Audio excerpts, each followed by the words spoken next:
So you guys are going to share the presentation, right? So I can walk you through a little bit what Avocados for Mexico has done. So yes, listen, we're all living a very unique time in our lives, right? Hopefully once in our lifetime that we live something like this, but also we need to learn from it. And I think that every situation, even though it could be very complicated, it's also a great opportunity to learn and to rethink and change the ways the ways that we do things to try to get to better results and better opportunities. And that's exactly what happened to us. So I'm gonna tell you a little bit about Avocados from Mexico experience so far in this pandemic and the situation that we're living. So next slide. So yes, this is what was happening to us at the beginning of the year, right? So if you go back to January this year, everything was great. We were projecting a record year. We were thinking that we were going to get to 2.5 billion, 2.1 billion pounds. That was a record for us. Then in February, we were still very happy. We were coming out of a very strong Super Bowl with record sales. And we were getting ready to our next two big promotional events that were March Madness and Cinco, and we got hit, right? And at that time, everything, the first 2 weeks was a little crazy when everyone went to the stores and started buying everything, right? So it seems like it was very 2 nice weeks that we had in the first part of March, but then we got reality, and reality started hitting around mid-March up to, I would say mid-April or early April. And in those 3 weeks, we saw a sharp decline. And we saw our numbers go down to half, less than half. We were projecting 42% of our budget at that time. And also we were very concerned because 35% of our sales in the US go through food service, and food service basically shut down from one moment to the other. So we were in a very, very complicated situation. Next slide. So what we wanted to do is move very fast, and we created a plan based on 3 specific pillars.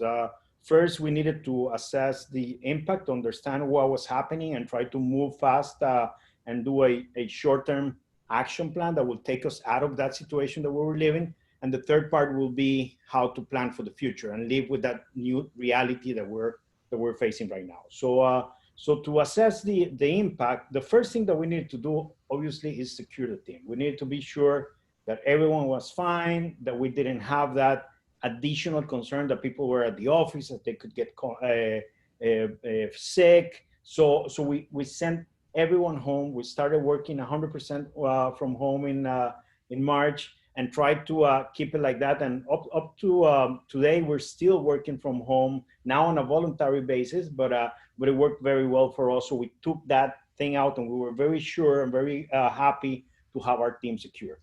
The second thing that we did very fast was to do a budget review, and we took every non-essential programming that we were having for the rest of the fiscal year.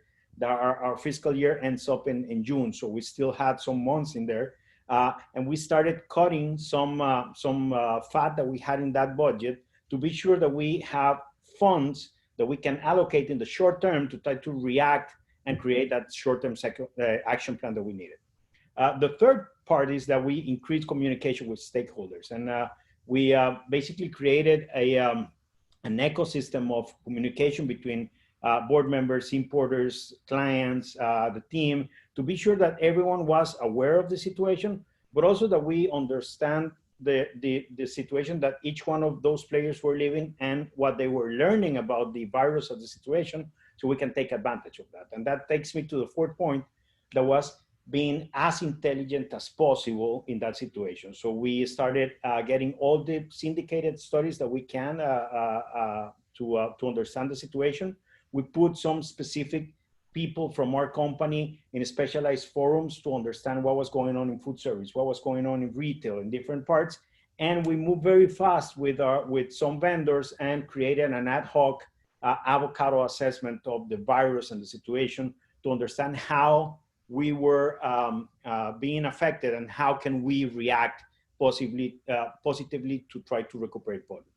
So based on that, we moved to a second part to create that short-term action plan that was based on 4 big things. One is that all the money that we recuperated from the non-essential programming that we cut, we put that into shopper and trade. We knew that food service was going to be out for some months, so we needed that shopper and trade moving as much as possible. And basically, we divided that strategy into 2. First, we needed to create some value, extra value for general market, and we needed to secure good fruit supply for Hispanic market. And I'm going to explain that in the following slide on what we did. We decided to keep the media plan intact, so we didn't move any dollars from the media plan because also people were at home, and it was a great opportunity to advertise to them. They were in front of their screens more, they were watching TV more. So we didn't change anything on the media plan, but we changed the message and the tone on how we were communicating. And we put more important into education and health and wellness as 2 key pillars that we needed to bump up in that time of the year. We needed to move super fast and rethink Cinco, because Cinco is so important for avocados. And you're going to see what we did. And we kept that open and continuous communication with the board throughout the time. Imagine that we have 3 board meetings a year. And just in that time, through the COVID crisis, we had 3 more board meetings in those weeks to be sure that everyone was aligned on what we were doing. Next slide. So in terms of value, how to reactivate the market, we divided this in 2. First, we knew that general market, they love avocados, but for some general market consumers, avocados are non-essential. So we needed to be sure that they see a good value when they bought us. So we did the most aggressive coupon program that we have done in 6 years. And we were very strategic on which accounts we were going to activate, how we're going to activate them. And we had different ways, partners, tools to activate coupons throughout general market. And on the Hispanic side, the Hispanics are different, right? For them, avocados are essential. So what we needed to be sure is that the fruit was out there in store, right? With all the craziness, people buying toilet papers, buying Clorox like crazy. We needed to be sure that the supermarket pay attention to us and put avocados out there. So we created a very nice incentive plan for the Hispanic market to be sure that the biggest accounts that we covered were covered with good fruit in store. Next slide. Then with consumers, we basically use this idea of Mexicanity, that it's our main essence as a brand, that basically what it's trying to do is celebrate good times, celebrate meaningful moments in time with families and friends, to try to use that throughout the crisis that everyone was living. And we segmented the different opportunities on how to communicate with consumers through Mexicanity in 4 big buckets. One is that people are still going to celebrate, but now they're going to celebrate at home, right? Cinco was still going to happen, but it was going to be a different Cinco. Families are going to share more because they're going to be more online. They're going to be in front of the computers more, but also kids are going to be there with parents. So the family sharing part was going to be different, and we needed to take advantage of that. Also, people were eating more, and they were concerned about that. So we needed to be sure that they are safe, that they had all the tips that they needed to keep the fruit clean and safe, but also that we gave them opportunities on how to be healthy throughout these weeks and months. And finally, people were at home and they needed more ideas on how to cook, how to do different things. So the culinary creativity on the professional side and the consumer side was very important. Next slide. So this is what we did. We basically reframed completely our social messaging using our chatbot that we call Selma, that it's having a great moment with consumers, very good engagement with consumers. We basically used her to deliver the message that we wanted, that was meaningful at that time of the year based on what everyone was living, right? So we were praising all the good heroes, the doctors, the people that were really helping us out on one side. On the other side, we were giving them tips on how to keep avocados longer at home, how how to freeze guacamole and enjoy it through time so they can buy more at store and keep their avocados at home. And finally, giving them messages on hygiene and how to wash those avocados to be sure that they feel safe at the moment that they're consuming our fruit. And we did that in Spanish for Hispanic consumers and in English for general market consumers. So we were communicating this to both audiences. Next slide. On the health and wellness side, we had this program going with Hispanics with Talia. Talia is our new company partner that we've been doing some things with her in the past year. And we created this great program around health and wellness that had very good tips on how to create healthy recipes at home. So it was perfect for this time. So we didn't took 1 cent out of this. The contrary, we were pushing this very hard, and the engagement that we saw in Hispanics with this program throughout those weeks and months was incredible. Next slide. For the food service side, we knew that they were shut down completely in some parts of the country, right? So we needed to connect with those chefs, not only to be sure that they still were thinking about avocados in this time of the year, but also to help them out because a lot of them lost their jobs. So we created this program where we were hiring in some way 365 chefs so they can give us 4 specific recipes on WAC to try to create our new platform of WAC and Beyond. And it was so successful that the first week we had to shut it down because we had more than 500 chefs coming into the program, giving us their own recipes. Next slide. And then we took everything that we learned from this and put it into Cinco de Mayo. And in Cinco de Mayo, we created this program that was perfect because it was designed to celebrate at home. It was designed to share with kids and families recipes. It was designed to use a lot of culinary creativity because it will give you a lot of different ways on how to do a WAC and celebrate that day. And it became the most successful digital campaign that we have done in our history. Not even the Super Bowl has been this big. In 2 weeks for Cinco de Mayo this year, we created 5.6 billion impressions for the brand in just 2 weeks. Next slide.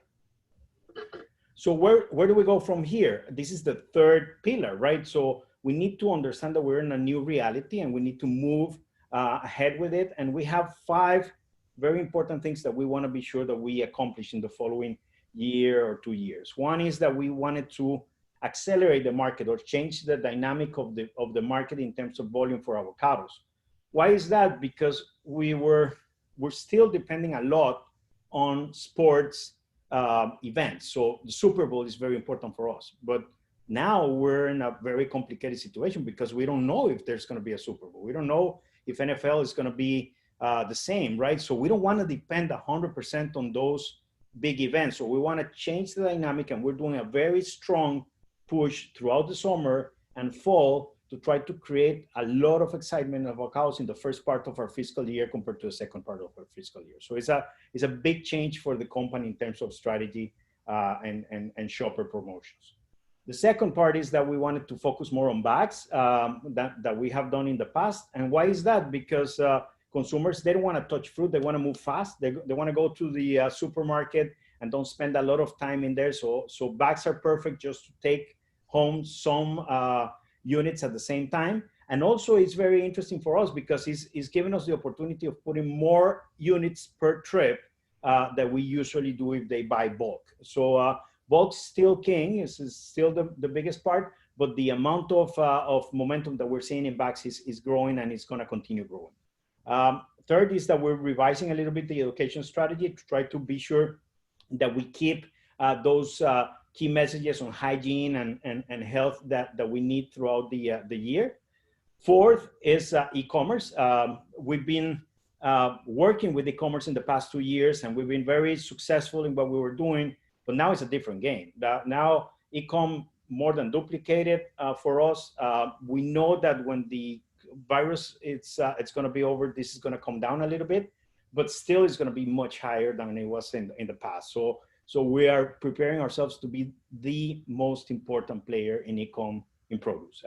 We just finished a very important consultancy that we're doing in e-com, and I think that we're preparing ourselves for the future in this part. And finally, we want to change the food service dynamic a little bit as well. We don't want to depend a lot in just specific operators. We want to work a little bit more directly with patrons.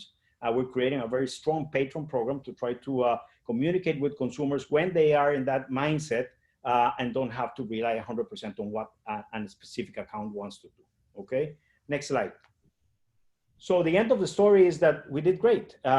Even though we were declining 40% on those scary weeks in March and April, we were able to recuperate our year, and we end up our fiscal year in June with a record of 2.1 billion pounds.